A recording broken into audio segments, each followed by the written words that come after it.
प्रभु यीशु मसीह के मधुर और मीठे नाम में आज दिनांक 28 मार्च दिन सोमवार को हम आप सब अपम के श्रोताओं का हार्दिक स्वागत करते हैं। आज के दिन के लिए जो वचन है वो लिया गया है पहला पतरस की पत्री उसका 5 अध्याय 7 पद।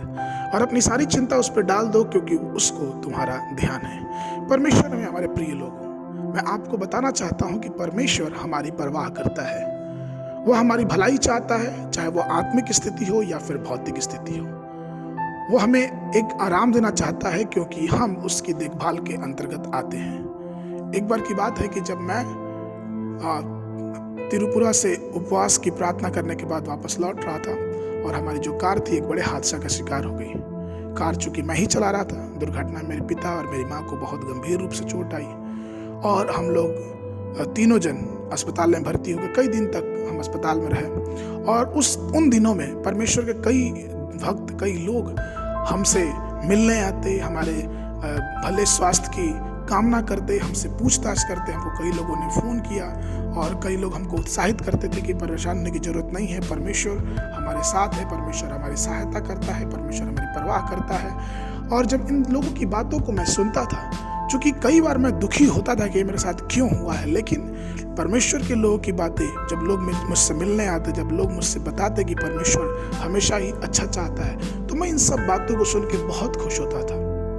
क्योंकि मैंने ये देखा कि हाँ, परमेश्वर हमारा सुधि रखने वाला परमेश्वर है। वो हम पे और आप पे अपना प्यार बरसाता है क्योंकि वो हमारी रखवाली करता है।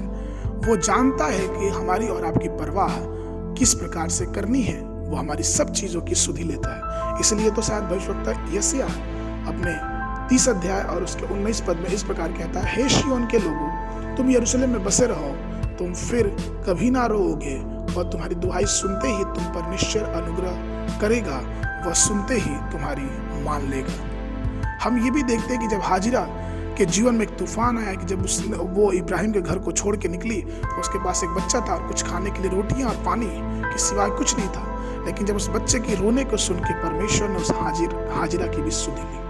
उत्पत्ति की पुस्तक उसका 21 और उसके 17 पद में वचन इस प्रकार से कहता है कि जंगल में जब वो पहुंची तो परमेश्वर ने उसे कहा कि मत डर, क्योंकि परमेश्वर ने उस लड़के का शब्द जहां वह है सुन लिया है। अर्थात परमेश्वर हमारी परवाह करता है, परमेश्वर हमारी सुधि लेता है। वो जानता है कि हमें किस बात की जरूरत है। जिस प्रकार से एक माँ दिलासा देती है, एक माँ तसल्ली देती है, वैसे ही हमारा परमेश्वर हमें और आपको तसल्ली देता है। पहला पतरस की पत्री उसका 5 अध्याय उसका 7 पद वचन कहता है, और अपनी सारी चिंता उस पर डाल दो क्योंकि उसको तुम्हारा ध्यान है। आइए अपने सारे दुखों को, परेशानियों को, जिस चीज़ों को लेके हम इस जीवन में परेशान रहते हैं, हम परमेश्वर के खिलाफ कुड़कुड़ाते हैं, बुड़बुड़ाते हैं, इन सब चीज़ों को हम परमेश्वर पर डाल दें। क्योंकि यशायाह उसके 43 उसके 22 पद में कहता है, तो अभी हे याकूब, तूने मुझसे प्रार्थना नहीं की, वरन हे इस्राएल, तू मुझसे उकता गया है। अगर हम परमेश्वर से प्रार्थना करें और ये ठान ले कि वो हमारी सुधि रखता है, वो हमारी परवाह करता है, तो मैं आपको बताना चाहूँ कि परमेश्वर निश्चय रूप में हमारी हर एक बातों का उत्तर जरूर निकालेगा। और यहोवा में, परमेश्वर में, हम प्रभु यीशु मसीह में सदा ही आनंदित अपने आप को पाएंगे।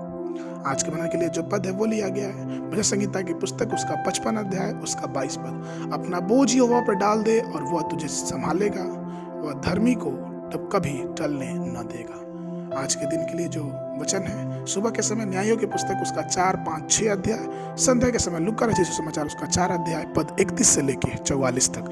परमेश्वर आप सबको आशीष देवे।